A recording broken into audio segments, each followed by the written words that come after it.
In a moment, we shall bring you a full report of today's developments in Syria. But in these past days of carnage, few eyewitnesses have made it out alive. The photographer Paul Conroy, wounded in the attack that killed Marie Colvin, is one of them. A week ago, we saw images of him after that attack, as shells rained down around him. His eventual escape from Homs was dramatic. Several activists died getting him out to Lebanon.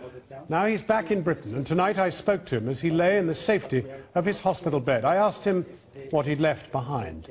I think we left behind another unfolding tragedy that in 10, 15 years the world will sit by and say, how did we sit by once again and let this happen?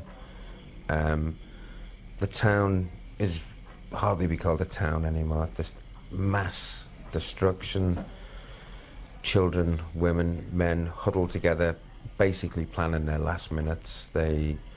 Shelling reached a crescendo that I've been through a few wars, and unparalleled, systematic. There are no targets in Bab al-Amra. There are no military targets. This is a systematic destruction of civilians, property, everything that they stand for is gone. Paul, as you were coming out, could you get any sense of how many people there really are still holed up there? There are a lot of people still there. Very few people actually were evacuated from Bab al-Amra. There simply, once the siege started, there was no way out.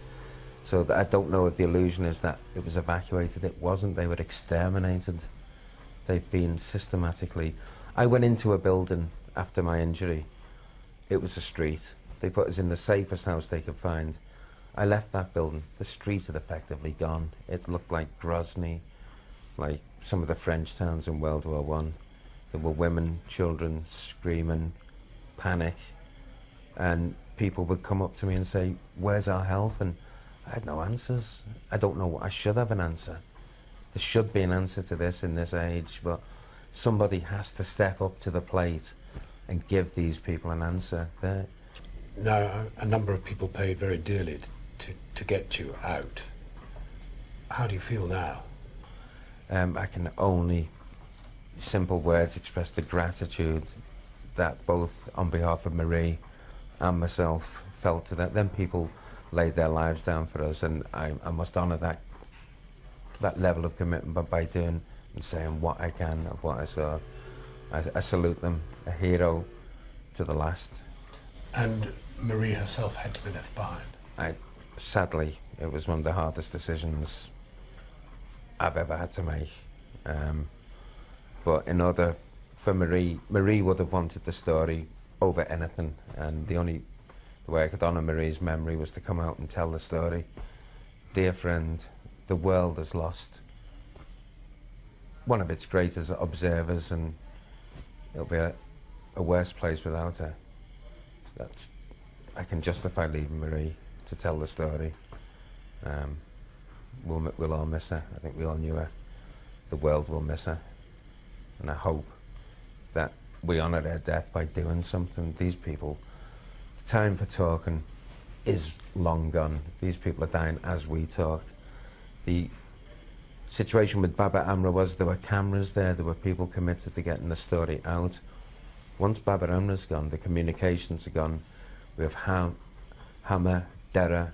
The regime can now systematically work their way through and eradicate the opposition. And the opposition are women, children, old men.